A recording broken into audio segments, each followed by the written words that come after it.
Ao se manifestar na sessão da CPMI, que deveria ter investigado os atos do dia 8 de janeiro, o senador Esperidião Amin explicou que vai votar contra o relatório elaborado pela senadora governista Elisiane Gama, devido às falsidades nele contidas. Esperidião Amin disse: "Vou votar contra o relatório porque ele falta com a verdade." O senador apontou trechos em que o relatório apresenta mentiras e se omite ao nem sequer propor o indiciamento do general do Lula e do ministro Flávio Dino. Ele disse: "Bastam esses dois exemplos para desqualificar o relatório pela sua absoluta tendência que ignora a verdade. Ignorar a verdade, neste caso, não é mentir, é fraudar." O senador lembrou que o general do Lula ordenou a adulteração de documentos e afirmou: "Eu duvido que o general Gonçalves Dias, amigo do presidente Lula de tanto tempo, que sofreu na Bahia como comandante da região militar o deboche do PT, eu duvido que ele não tenha conversado com o ministro Flávio Dino e com o presidente da República sobre as informações que estava recebendo." Esperidião Amin lembrou que o ministro Flávio Dino tinha a obrigação de agir para proteger os prédios públicos, como aliás teria qualquer um do povo, mas mais ainda uma autoridade. Ele disse: "Ele tinha o dever, ele é pago para isso, não só para fazer brincadeirinha, não só para debochar como fez o tempo todo com essa comissão. Aquela gozação com as cenas." O senador disse ficar admirado com a complacência do ministro Alexandre de Moraes, do Supremo Tribunal Federal, que ordenou a entrega das imagens, mas nada fez quando elas supostamente desapareceram. O senador lamentou: "Esta CPMI, sequestrada sim pelo governo, conseguem aprovar um relatório. Mas a verdade vai aflorar. Esta omissão grotesca, continuada e lamentavelmente acolhida pelo relatório, anistiando o ex-chefe do GSI e o ministro da Justiça Flávio Dino, que não cumpriu com o seu dever mesmo advertido a tempo, isso não vai ficar assim. Esta CPI cumpriu sim um papel histórico, até os flancos que ela deixa vão fazer história. E este novo capítulo vai ser fruto da democracia, porque a imprensa, a curiosidade é a mãe da evolução humana. O que seríamos nós se não houvesse curiosidade?" A senadora Elisiane Gama respondeu longamente ao senador, explicando sua personalíssima interpretação jurídica sobre invasões de competência e sobre a aplicação de responsabilidades a aliados e opositores. Quando o senador Esperidião Amin começou a responder, foi imediatamente censurado pelo presidente da comissão, Arthur Maia, que o impediu de explicar as mentiras da relatora. O senador Marcos Rogério interveio e explicou que a relatora não pode ser comentarista de manifestações. Com a tomada da CPMI pelo governo, a comissão repetiu, inclusive com alguns dos mesmos personagens, a CPI da pandemia, que ficou conhecida como CPI do circo e que serviu principalmente para perseguição política. Enquanto se recusou a investigar indícios de corrupção com os recursos enviados pelo governo federal a estados e municípios, a CPI da pandemia também não poupou esforços em humilhar pessoas e empresas que manifestaram apoio ao ex-presidente Jair Bolsonaro, além de quebrar sigilos sem qualquer fundamentação, vazar dados sigilosos para a velha imprensa e ameaçar pessoas de prisão. O procedimento é o mesmo observado em inquéritos conduzidos em cortes superiores. Matérias da velha imprensa atribuem um rótulo, marca a um grupo de pessoas. Isso é tido como suficiente para quebras de sigilos, interrogatórios, buscas e apreensões, prisões e confiscos. Após promover uma devassa nas pessoas e empresas, no que é conhecido como Phishing Expedition, os dados são vazados para a velha imprensa, que então promove um acesso de reputações que dá causa a novas medidas abusivas. Conforme vários senadores já notaram, os procedimentos são comumente dirigidos aos veículos de imprensa independentes em evidente tentativa de eliminar a concorrência, controlar a informação e manipular a população brasileira. Em um inquérito administrativo no Tribunal Superior Eleitoral, seguindo esse tipo de procedimento, o ministro Luiz Felipe Salomão ordenou o confisco da renda de diversas pessoas, sites e canais conservadores, inclusive a Folha Política. A decisão recebeu elogios dos ministros Luiz Roberto Barroso, Alexandre de Moraes e Edson Fachin. A decisão não discrimina os conteúdos e atinge a totalidade da renda dos sites, com o objetivo de levar ao fechamento dos veículos por impossibilidade de gerar renda. Há mais de 27 meses, todos os nossos rendimentos são retidos sem qualquer base legal. Se você apoia o trabalho da Folha Política e pode ajudar a impedir o fechamento do jornal, doe qualquer valor à empresa Raposo Fernandes através do Pix, utilizando o QR Code que está visível na tela ou o código ajude@folhapolitica.org. Caso não utilize Pix, há a opção de transferência bancária para a conta da empresa Raposo Fernandes, disponível na descrição deste vídeo e no comentário fixado no topo. Há mais de 10 anos, a Folha Política vem mostrando os fatos da política brasileira e dando voz a pessoas que o cartel midiático quer calar. Pix ajude@folhapolitica.org. Assista. Próximo orador inscrito, esse grande senador e uma das maiores figuras da política brasileira, meu amigo Esperidião Amin. Palavras de amigos são sempre eivadas de algum equívoco ou de algum exagero. Presidente, eu quero fazer uma saudação muito especial a Vossa Excelência, a todos os integrantes da mesa, incluindo a relatora, que sabe do meu carinho pessoal pela sua pessoa, pela sua carreira política e o meu respeito à sua atuação, ainda que divergente da minha. E ao Leandro, que representa todo o corpo de servidores que o assistiu e nos ajudou. Eu lhe enviei há pouco uma pequena mensagem com a fotografia e com o filmete da Pedra do Equilíbrio.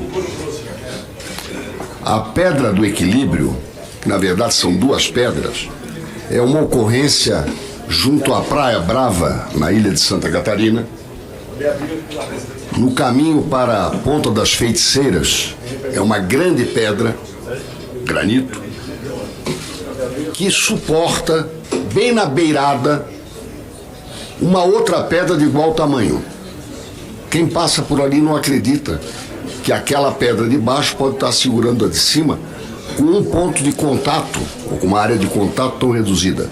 O equilíbrio que Vossa Excelência demonstrou nesta CPMI merece o nosso aplauso, porque este é o papel de quem tem que dirigir divergentes e superar as suas convicções pessoais, porque aqui ninguém chegou sem partido político, ninguém chegou sem a escolha por uma torcida, que é o grupo dos seus eleitores. E o senhor conseguiu superar, sem trair a sua base, e suportar as divergências. E vou direto ao ponto. Eu vou votar contra o relatório, apesar de todas as deferências que a equipe que ajudou a senadora Elisiane a redigi-lo, porque ele falta com a verdade. E eu vou dar o exemplo, o fato. Eu gosto muito do método indutivo. Página 847. O senhor Marco Edson Gonçalves Dias foi anistiado. Alguém falou em anistia aqui? Foi anistiado porque em 7 dias ele está dispensado de cumprir o seu dever. Foi anistiado. Mesmo tendo dito às 8h56 do dia 8 de janeiro que vamos ter problema. Ou seja, mesmo tendo consciência de que aquilo que era da sua responsabilidade, do ministro da Justiça, que era da sua responsabilidade como cidadão, sobre a falta de cumprimento do seu dever do ministro da Justiça, eu falarei a seguir. Bastam esses dois exemplos para desqualificar o relatório pela sua absoluta tendência que ignora a verdade. Ignorar a verdade neste caso não é mentir, é fraudar. E fraudar com U, não com L. Vou adiante. Depois de omitir o seu próprio nome, de ter recebido 16 mensagens advertindo, eu duvido, agora eu vou lançar para cima, vou jogar para cima a responsabilidade. Eu duvido que o general Gonçalves Dias, amigo do presidente Lula de tanto tempo, que sofreu na Bahia como comandante da região militar, o deboche do PT, quando da ocorrência de uma greve da polícia, ele foi objeto de deboche. Eu duvido que ele não tenha conversado com o ministro Flávio Dino e com o presidente da República sobre as informações que ele estava recebendo. Ele tinha experiência, ele já trabalhou no GSI, conhecia toda a estrutura, é um dos pioneiros da equipe de transição. E na página 874, o tratamento equivocado do ponto de vista jurídico, e foi repetido há pouco, e agora eu vou dizer porque sou amigo do Rubens. O deputado Rubens veio aqui dizer que o ministro da Justiça só poderia jogar a Força Nacional com autorização do governador para proteger prédio público federal. O Código de Processo Penal foi a primeira infração dele, artigo 301. Porque qualquer do povo e qualquer que tenha autoridade policial tem o dever de impedir o crime. Mas ele não tinha só o dever, ele é pago para isso, não só para fazer brincadeirinha, não só para debochar, como fez o tempo todo com esta comissão. E Vossa Excelência sabe disso, não precisa concordar, mas Vossa Excelência sabe disso. Aquela gozação com as cenas me admira muito o ministro Alexandre de Moraes não tomar como uma agressão ao tribunal o não atendimento da sua determinação. Não foram só dois ministros. O ministro Alexandre de Moraes assumiu a requisição das cenas do golpe, entre aspas, das cenas do vandalismo, que poderiam perfeitamente ter sido evitadas. Portanto, senhores, esta CPMI, sequestrada sim pelo governo, eu duvido que se apresente aqui alguém do governo que pediu a CPMI, que requereu, mas tomaram conta, conseguem aprovar um relatório, mas a verdade vai aflorar. Esta omissão grotesca, continuada, perspicaz e lamentavelmente acolhida pelo relatório, é por isso que eu estou falando agora, acolhida pelo relatório, anistiando o ex-chefe do GSI e o ministro da Justiça, Flávio Dino, que não cumpriu com seu dever, mesmo advertido a tempo. Isso não vai ficar assim. Essa CPI cumpriu sim um papel histórico. Até os flancos que ela deixa vão fazer história. E este novo capítulo vai ser fruto da democracia. Porque a imprensa, A curiosidade é a mãe da evolução humana. Que seríamos nós se não houvesse curiosidade? Podem reclamar da caixa de Pandora, né? Que a Pandora abriu e saiu tudo que era de ruim, mas lá ficou a esperança. Portanto, não é uma esperança vã de que aquilo que foi aqui sufocado, e eu dei 2 exemplos, apenas 2 exemplos. Tirar fora do relatório a responsabilidade do GSI pelo pouco tempo de serviço, todos eles já estavam exercendo as suas funções muito antes da posse. Tanto é que permitiram que houvesse uma posse e finalmente uma posse tranquila no dia 1º de janeiro.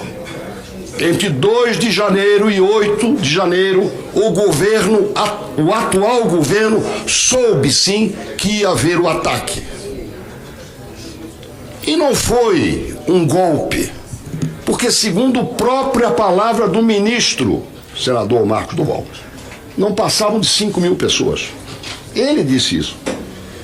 Dentro do ministério, portanto com visão, né, privilegiada. Indesmentível isso. Querer sufocar com um relatório desta CPMI a responsabilidade do atual governo é uma tarefa vã. Eu não pretendo aqui contribuir para que ela se concretize, mas tenho certeza de que nós temos o direito de ter a esperança da verdade. Muito obrigado. Muito obrigado, senador.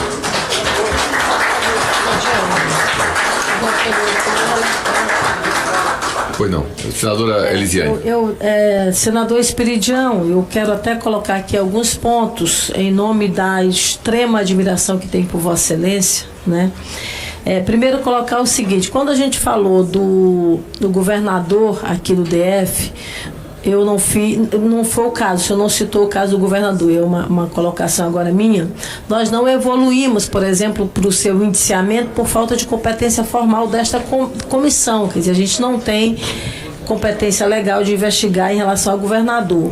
Mas já há decisão tomada pelo Supremo Tribunal Federal acerca de invasão de competência quando se trata do chamamento e, portanto, da decisão da Força Nacional. A Força Nacional, como todos nós sabemos, ela é um agrupamento.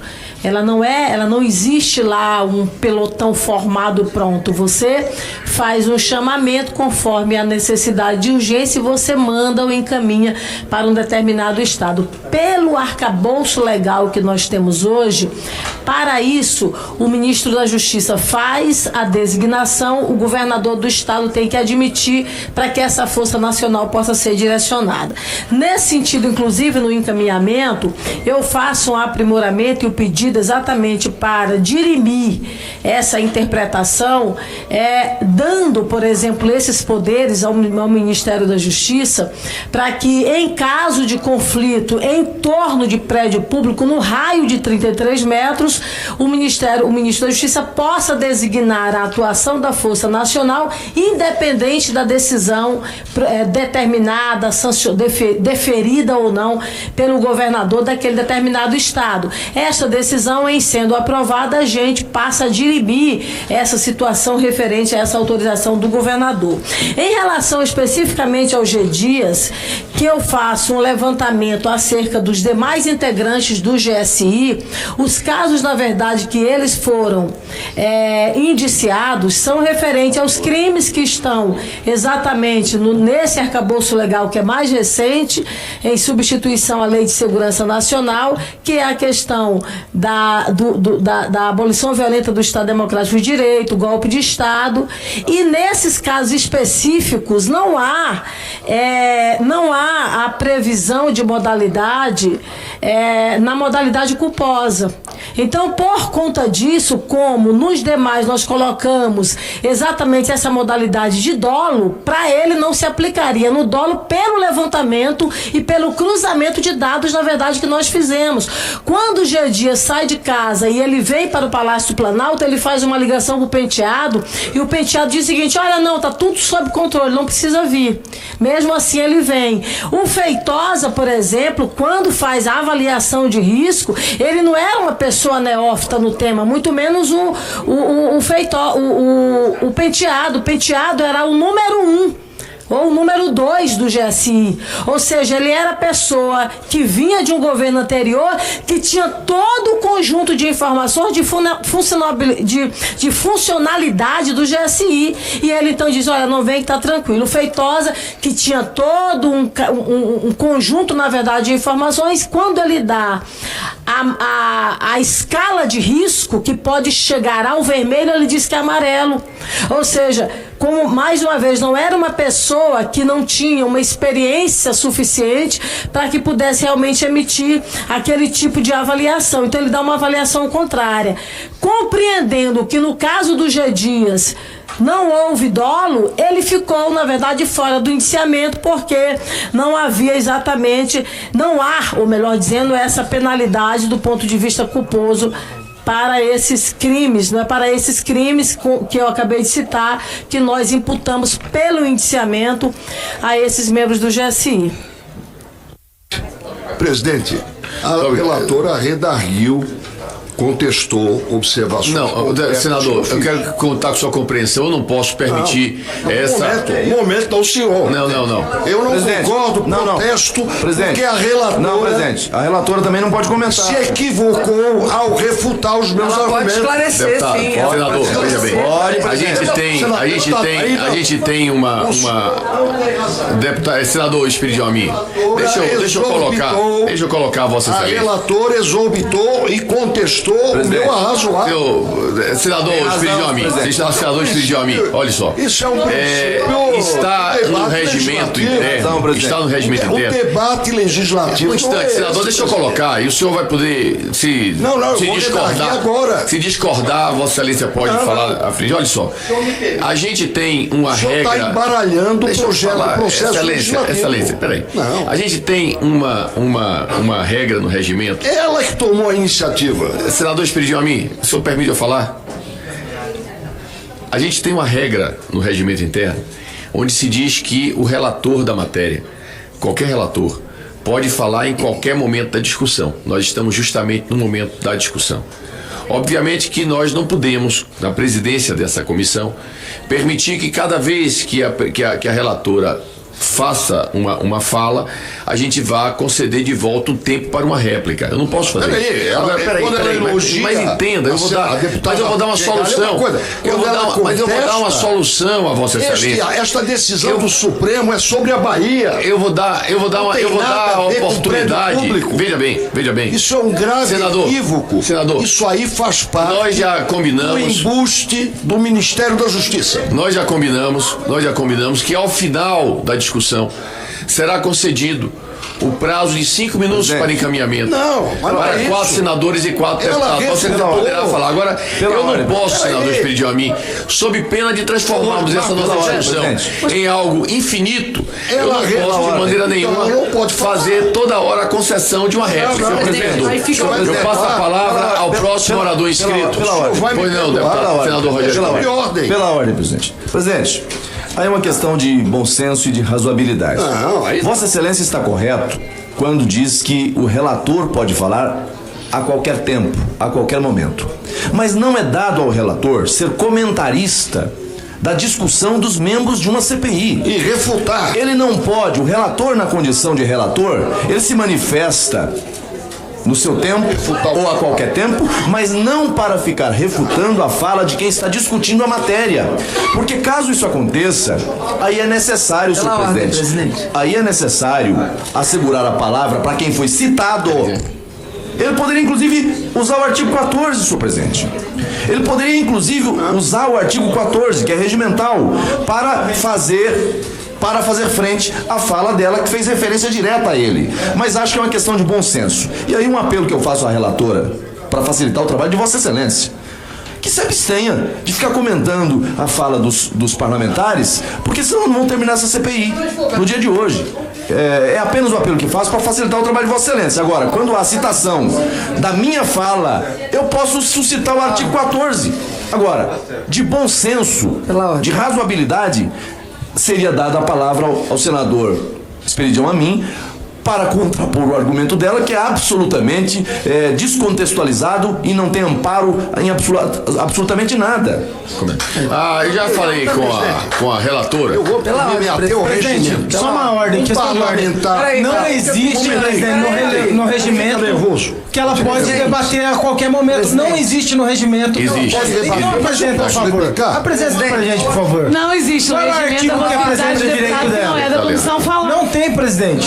Também não pode toda hora ter interferência de quem nem é dentro da comissão. A última palavra sempre fica sendo a dela, gente. Uma questão de razoabilidade. Ela não é advogada, ela é juíza da Presidente, questão. a Jandira... Quatro, senador. Peraí. Senador Esperidião Amin, vamos dar prosseguimento ao nosso debate. A relatora vai se pronunciar ao final. Vamos lá. Então, com a palavra o deputado Rogério Corrêa. Presidente, eu quero fazer uma questão de ordem. Pois não. Eu quero apresentar aqui uma questão de ordem. Qual artigo? tem, presidente. Réplica. Qual artigo, presidente? Qual Questão artigo? de ordem também, Réplica. A presidente. questão de ordem, deputado, senador Esperidião Amin. A relatora contestou o fundamento da minha argumentação. No parlamento isso não existe.